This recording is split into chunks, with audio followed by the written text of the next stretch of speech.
Assalamualaikum warahmatullahi wabarakatuh. Selamat datang teman-teman di video kali ini.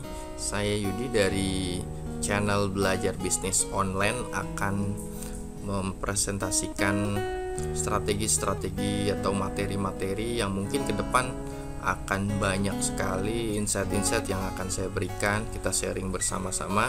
Ini adalah materi pertama untuk strategi bisnis digital marketing, video pertama.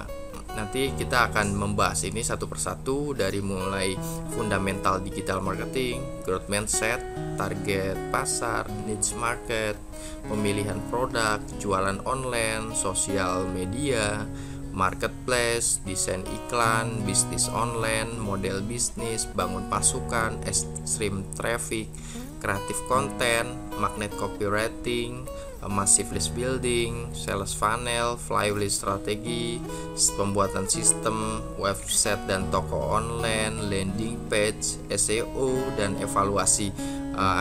Kita bahas evaluasi di terakhir, tentang materi-materi yang mungkin akan saya berikan di video-video berikutnya setiap minggunya. Jadi saya akan upload di channel bisnis Belajar Bisnis Online. Jadi jangan lupa untuk teman-teman segera klik lonceng, subscribe, dan like dan komen ya. Oke, langsung aja kita mulai. Untuk materi yang pertama adalah fundamental digital marketing. Kira-kira apa sih digital marketing itu? Banyak yang mensalahartikan bahwa digital marketing itu adalah sebuah jualan online. Padahal dalam digital marketing itu ada beberapa step by step yang harus kita kuasai dari hulu sampai hilir. Nanti saya akan membahas perbedaan antara jualan online dengan bisnis online. Nanti akan terlihat di situ. Untuk yang pertama ini, chapter pertama saya akan buka dulu fundamental digital marketing. Oke, materi pertama fundamental marketing, digital marketing. Kita diskusi lebih lanjut tentang digital disruption. Semua hal nanti akan digantikan oleh robot. Apa yang bisa mekanik dan elektrik pasti diganti robot. Jadi manusia semuanya nanti bisa digantikan oleh AI.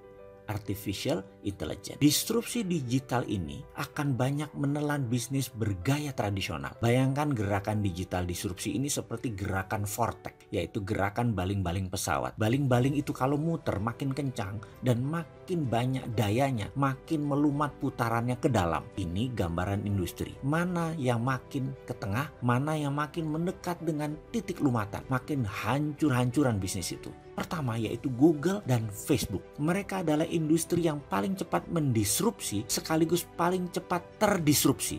Dalam 10 tahun ke depan akan terjadi perubahan dalam dunia sosial media dan dunia search engine, di mana mungkin saja tetap Google yang memimpin, namun sudah bergeser jauh kefungsiannya dari saat ini. Kedua, media akan terdisrupsi, yaitu media mainstream.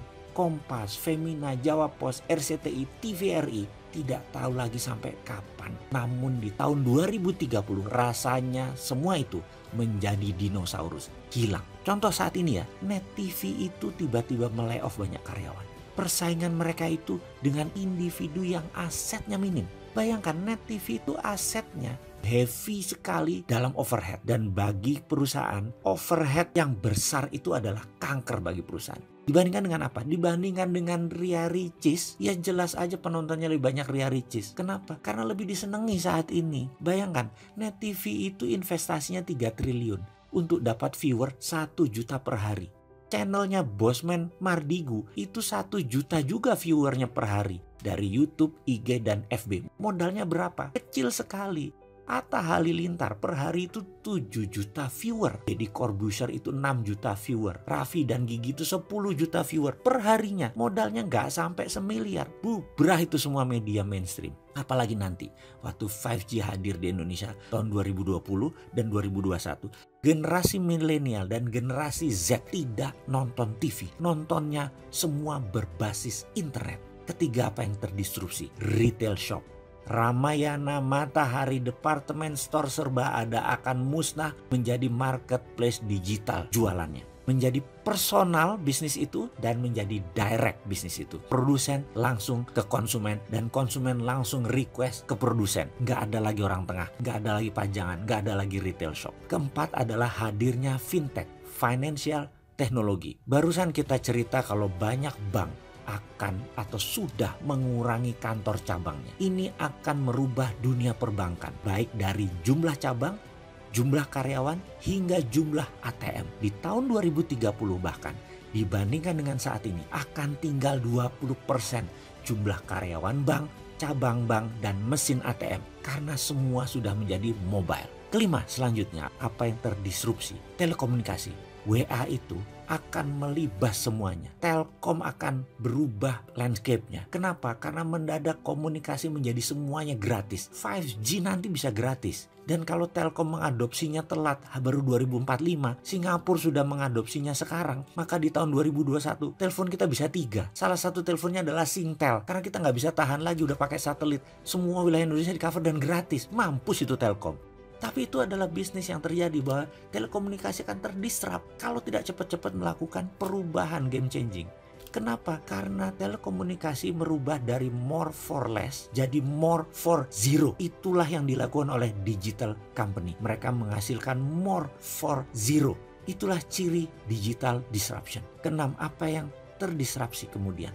Edukasi. Edukasi nanti tidak akan pakai ruang kelas dan guru lagi. Apa yang dilakukan? Mereka menggunakan digital, ruang kelas tidak sebanyak sekarang lagi. Kampus dan sekolahan itu tinggal separuh kebutuhan ruang kelasnya karena semua digital. Guru dan dosen tinggal separuh dibandingkan saat ini. Karena itu akan terjadi disrupsi gila-gilaan di bidang edukasi. Dan ini akan membuat shock. Kuncinya sekali lagi, dalam digital disruption, cirinya adalah kita menghasilkan layanan yang more for less. Jadi produknya 10 kali lebih bagus dari yang existing. Tapi 10 kali lebih murah dari produk yang existing juga. Kalau itu sampai terjadi, maka industri akan digoncang oleh layanan more for less dan more for zero.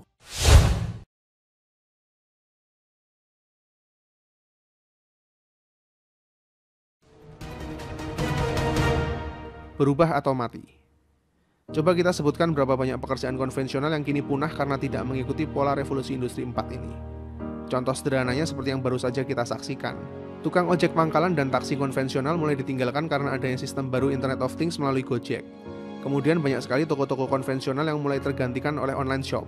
Toko-toko buku yang saat ini seakan sekarat karena gempuran informasi di internet yang semakin mudah didapat. Karena Internet of Things dan Big Data adalah elemen utama penggerak industri kita saat ini. Pertanyaannya, apakah semua pekerjaan yang tidak berhubungan dengan internet akan mati? Jawabannya adalah tidak, meskipun akan semakin kompetitif dengan bisnis online. Karena seperti seluruh konsep revolusi industri sejak pertama hingga keempat, revolusi ini selalu menyempurnakan industri sebelumnya supaya jauh lebih efisien, dan kita mesti beradaptasi pada perubahan itu. Gojek mengakomodir seluruh jasa di dalam sebuah sistem database, sehingga memudahkan pencarian dan komunikasinya, dan tukang ojeknya tetap saja ada. Online shop dapat memberikan solusi efektif bagi para pemilik toko konvensional supaya mempermudah pencarian items dengan sistem database dan harga. Begitu juga dengan efisiensi pengiriman tanpa harus datang ke toko dan mengantre, meskipun toko fisiknya juga masih tetap ada. Karena pada dasarnya manusia tetaplah makhluk sosial yang lebih suka berinteraksi secara langsung, dan yang perlu ditingkatkan adalah experience-nya. Misalnya layanan jasa yang lebih baik hingga visual dan pengalaman yang lebih menyenangkan saat seseorang berada di sebuah toko dan dapat merasakan produk-produk yang akan dibelinya dibandingkan hanya melihat layar HP. Tidak heran Xiaomi yang sejak lahir punya bisnis plan hanya bisnis online, pada akhirnya harus mengekor kesuksesan Oppo dan Vivo yang memberikan pengalaman terbaik melalui experience store mereka masing-masing. Begitu juga dengan Amazon Go yang notabene jelas-jelas punya basis bisnis online. Bukti bahwa usaha retail tetaplah akan hidup selama manusia masih membutuhkannya. Yang terbaik memang mengkombinasikan berbagai aktivitas pekerjaan kita ke dalam lingkup jaringan digital baik dalam hal database maupun marketing. Sebuah sinergi. Itulah poin yang ada pada revolusi industri keempat. Tren selanjutnya dari revolusi industri keempat ini akan berlanjut ke semakin maraknya sistem peer-to-peer yang akan merambat ke banyak sekali sektor. Tidak hanya menghubungkan antara pembeli dan penjual saja. Nantinya akan semakin banyak juga mobile app yang menawarkan finansial peer-to-peer. Mulai dari mempertemukan kreditur dan debitur layaknya pinjaman online, pengusaha dan investor individual layaknya Indiegogo dan Kickstarter, maupun mempertemukan dengan para investor besar sekalipun hanya dengan bantuan sebuah aplikasi mobile. Dan dalam beberapa tahun setelahnya, hampir seluruh pelaku usaha berbagai bidang akan segera masuk ke dalam basis big data yang akan semakin berkembang lagi menjadi sebuah ekosistem baru di mana perputaran finansial secara peer-to-peer akan terjadi dengan sangat dahsyat. Meskipun sistem peer-to-peer ini sangat efisien bagi pelakunya, namun ini bisa menjadi momok bagi banyak perusahaan besar yang bergerak di bidang finansial maupun agensi. Coba lihat deh berapa banyak travel agency yang gulung tikar karena kini dikuasai oleh mobile app semacam Traveloka, yang menyediakan layanan mulai dari pesawat, hotel, tur dengan harga murah. Begitu juga dengan perusahaan perkreditan yang semakin digerus oleh pinjaman online yang menawarkan kecepatan via online. Tapi di tengah kompetitifnya pasar, terdapat harapan yang sangat besar bagi penggiat startup. Karena saat ini adalah era transisi, di mana masih banyak sekali pekerjaan konvensional yang masih bisa kita digitalisasikan melalui startup dengan memberikan solusi-solusi kreatif. Dan bukan lagi masanya yang terbesar selalu menang, namun yang tercepat berinovasi dan beradaptasi dengan kebutuhan masyarakat banyak bisa jadi pemenangnya. Sebagai contoh adalah CEO Airbnb yaitu Brian Chesky yang awalnya hanyalah seorang pengangguran, yang terinspirasi menyewakan lahan kosong kepada para konsumennya. Kini Airbnb berhasil menjadi rantai hotel terbesar di dunia yang sama sekali tidak memiliki hotel, dengan jumlah jutaan pilihan tempat menginap di seluruh dunia. Begitu juga dengan awal berdirinya Tokopedia, Bukalapak maupun Gojek yang semuanya dimulai dari skala yang sangat kecil oleh orang-orang biasa. Era informasi adalah era percepatan yang sangat dahsyat. Jika kita melihat kondisi pasar kita saat ini, sebenarnya masih banyak sekali peluang karena saat ini kita masih baru saja mulai masuk di era revolusi industri 4.0 ini. Siapa tahu salah satu dari kalian punya ide gila yang akan membantu bangsa ini dengan startup kalian sendiri dan akan menjadi Gojek-Gojek selanjutnya. Prinsip sederhananya adalah kumpulkan massa dalam jumlah besar dalam sebuah platform dengan point of interest atau fungsi yang spesifik. Jika berhasil sampai tahap ini, akan lebih mudah menarik perhatian para investor besar. Karena siapapun yang mampu mengumpulkan jumlah massa yang sangat besar dalam sebuah jaringan, apapun platformnya, uang akan segera mengalir kemudian. Apalagi kalau mampu menciptakan platform sendiri. Saya jamin akan menjadi miliuner muda berikutnya deh. Intinya di revolusi industri keempat ini, pekerjaan kita mesti sangat kompetitif dengan eratnya jaringan internet yang akan menjadi benang merah dari berbagai jenis aktivitas.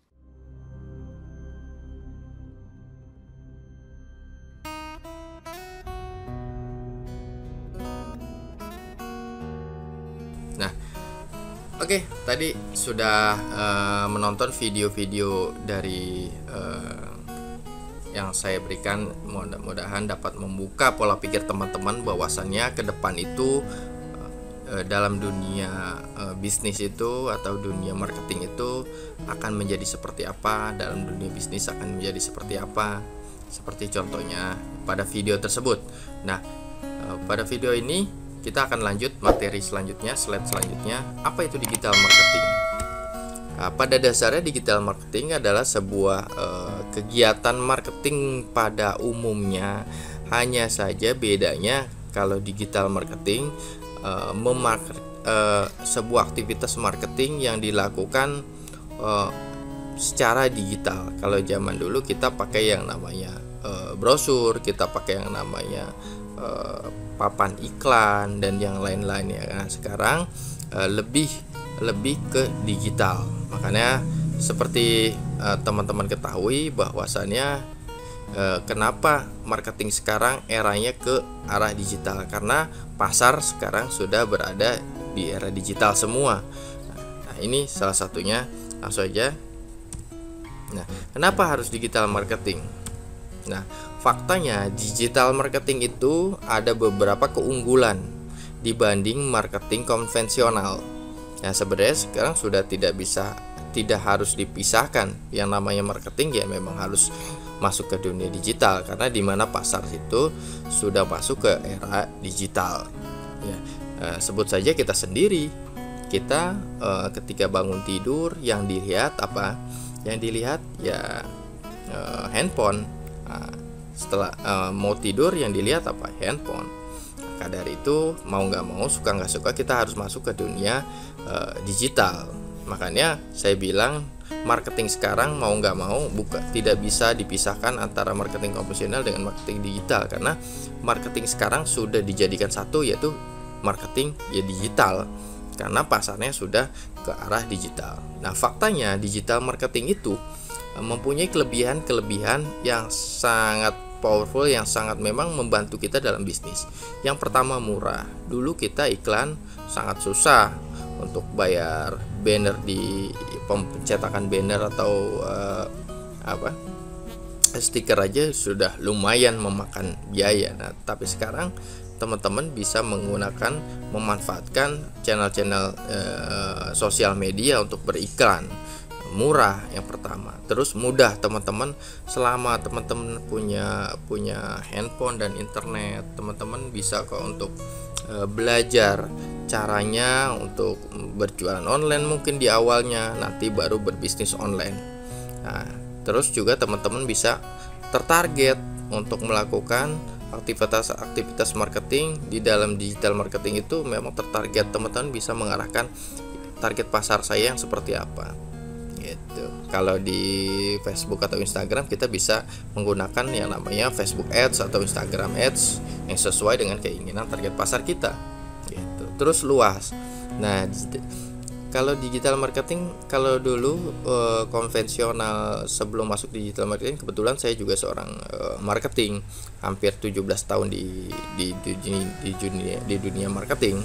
Dulu itu saya masih pakai yang namanya selebaran, kunjungan, dan pakai banner-banner besar-besar. Sekarang sudah pakai digital marketing. Nah, luas itu artinya teman-teman bisa memasarkan ke seluruh Indonesia. Jadi tidak terbatas, selama produknya masih bisa dikirim ya, bisa, kecuali makanan yang memang expirednya sebentar atau seperti es krim itu butuh perhatian khusus untuk, memang ada ekspedisi yang memang bisa mengirim seperti itu. Nah, teman-teman bisa mengirim produk-produk teman-teman ke seluruh Indonesia. Fleksibel, jadi teman-teman di rumah sarungan dasteran bisa sambil cari cuan, bisa hasil jutaan gitu.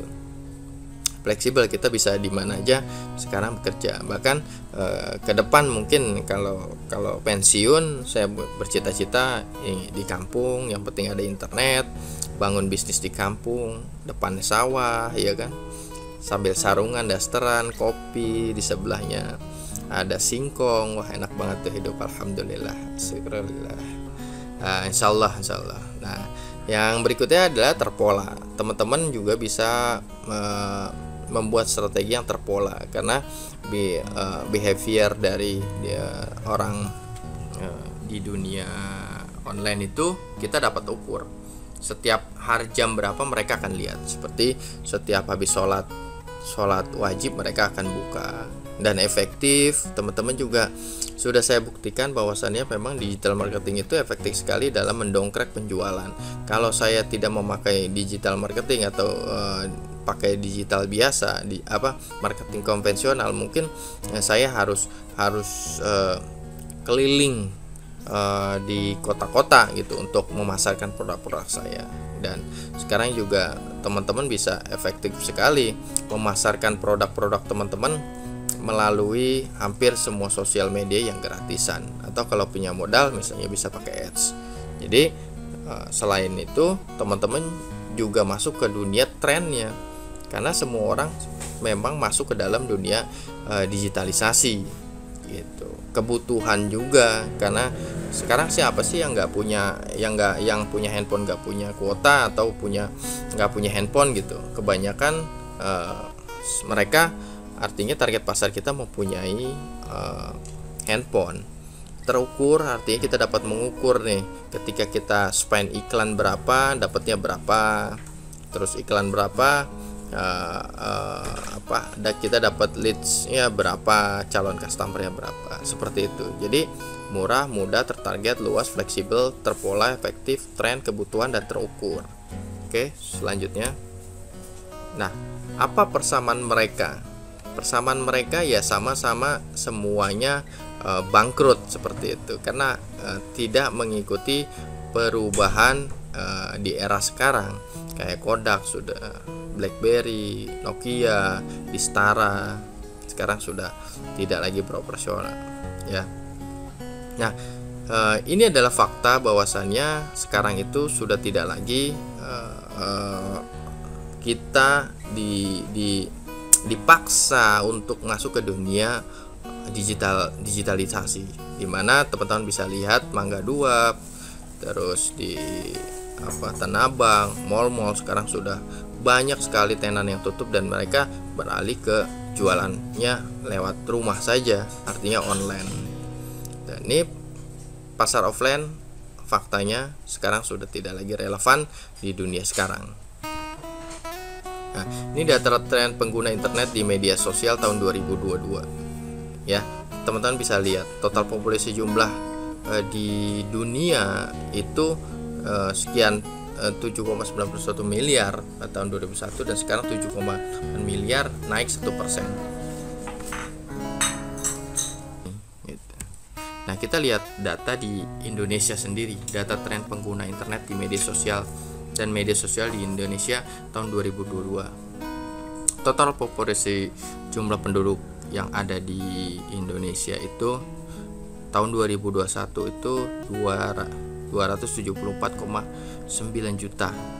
Nah, 2022 menjadi 277,7 juta. Artinya ada kenaikan populasi Indonesia.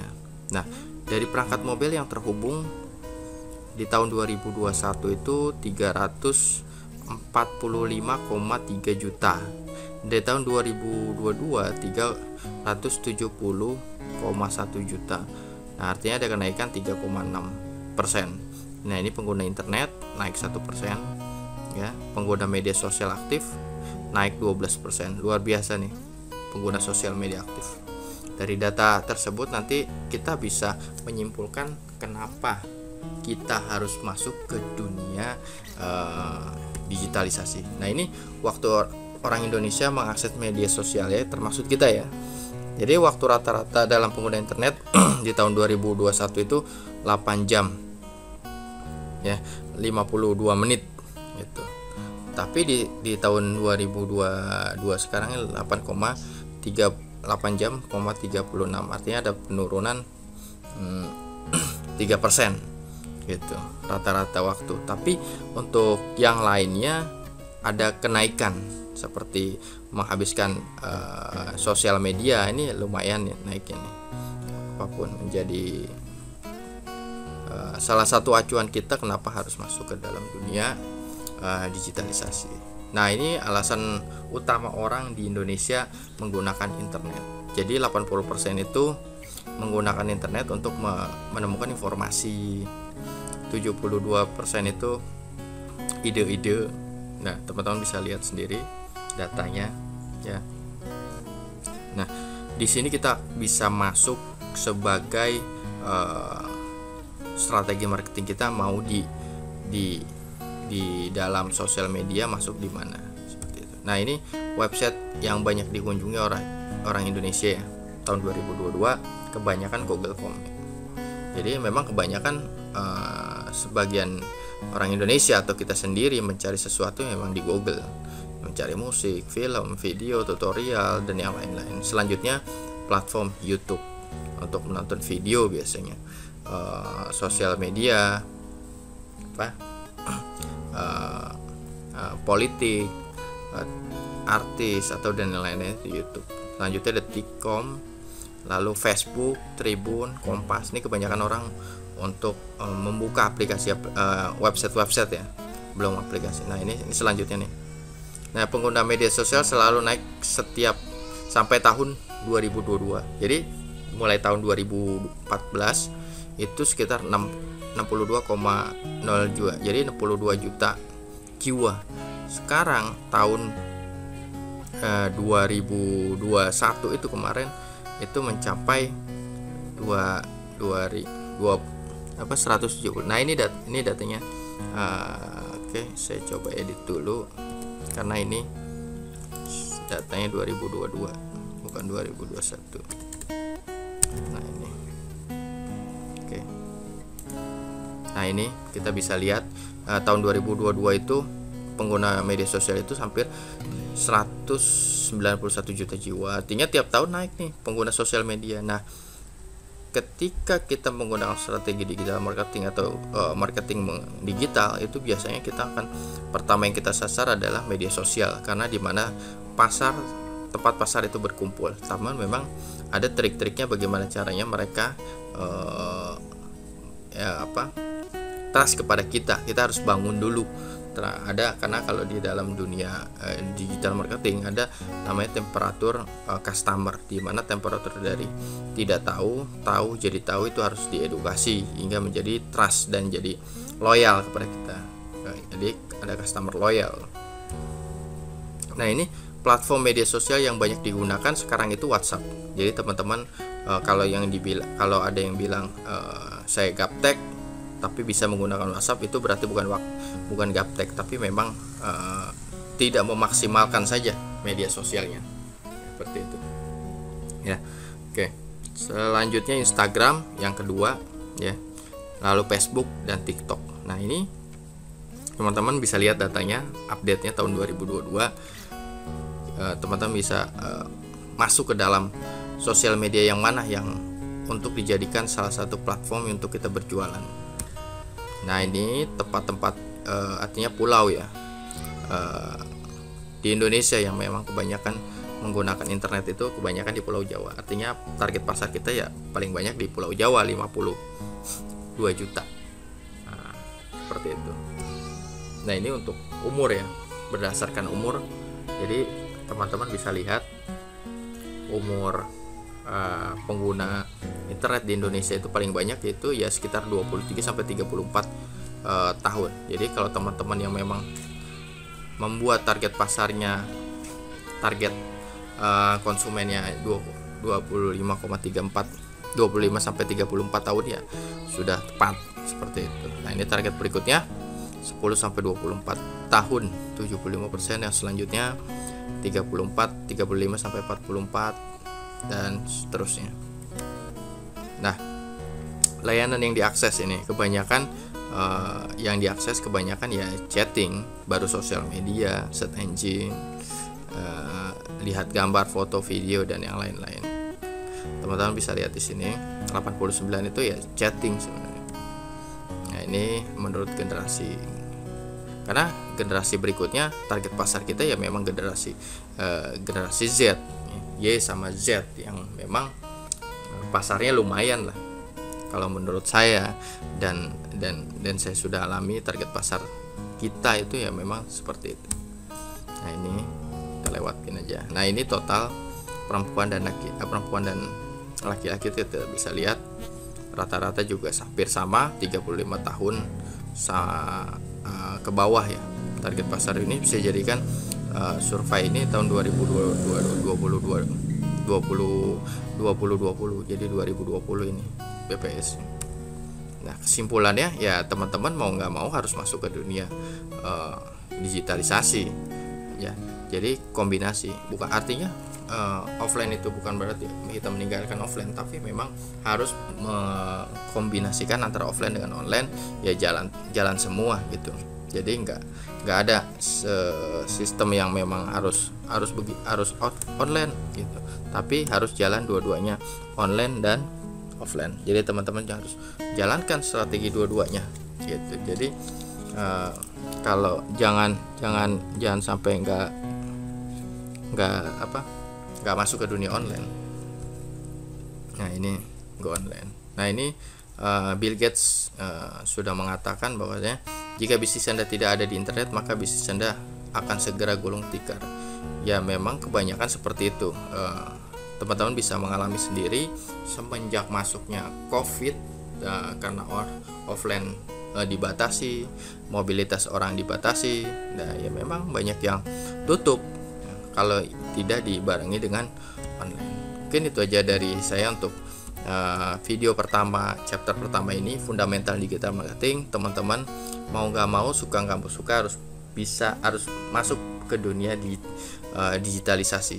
Kalau orang sudah masuk ke yang bisa menggunakan WhatsApp, itu berarti bukan orang gaptek, tapi memang ada banyak UMKM yang mengatakan saya gaptek tapi bisa menggunakan WA, bisa menggunakan Facebook, bahkan tiap jam posting tuh tentang status alay atau lebay biasanya kalau orang yang nggak jualan ya. Tapi kalau orang yang jualan sekarang ya sudah, berarti sekarang harus merubah kayak status ya, memang berhubungan dengan bisnis kita, menggunakan storytelling, menggunakan copywriting, desain produk yang bagus. Mungkin ke depan kita akan teruskan ke materi berikutnya, itu growth mindset, bisa langsung teman-teman bisa terus mengikuti YouTube kami, Belajar Bisnis Online.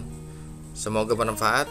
Jangan lupa like, komen, dan subscribe channel ini agar bisa berkembang. Assalamualaikum warahmatullahi wabarakatuh.